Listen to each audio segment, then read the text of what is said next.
Magandang umaga mga ka-happy hour. Narito ang mga balita para sa MBC TV Network News Update 9 AM edition. Alice Guo, nagalok ng 1 bilyong piso na mailapit lang sa First Family. Pagbubulgar pa ni dating Senator Panfilo Ping Lacson, galing ang impormasyon mula sa isang kaibigan niyang Filipino-Chinese, at kinausap umano ni Desmis Bamban Tarlac Mayor Alice Guo, bago nagtago. Nakahandang gawin ni Guo ang lahat, makaligtas lang sa investigasyon sa kanya. Ito ang ibinulgar ni Lacson matapos niyang malaman na nag-alok si Guo ng 1 bilyong piso para lang mailapit siya sa First Family. Kwento ni Lacson, galing ang impormasyon mula sa isang kaibigan niyang Filipino-Chinese na kinausap ni Guo bago ito nagtago. Nagpakita pa umano siya ng mga larawan bilang patunay na nag-usap silang dalawa ni Guo, pero hindi umano ipinarating sa Malacanang ng kanyang kaibigan ang kahilingan ni Guo. Hindi rin malinaw kay Lacson kung totoong malakas sa Malacanang ang kanyang kaibigang Chinoy.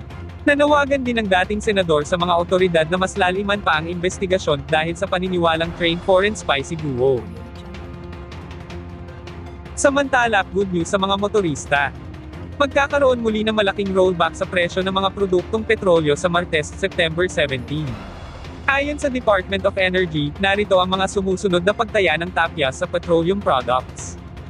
Nasa higit 90 centavos hanggang 1 peso and 50 centavos sa presyo ng gasolina, 1 peso and 30 centavos hanggang 1 peso and 60 centavos sa produkto ng diesel, at 1 peso and 50 centavos hanggang 1 peso and 65 centavos naman sa kerosene.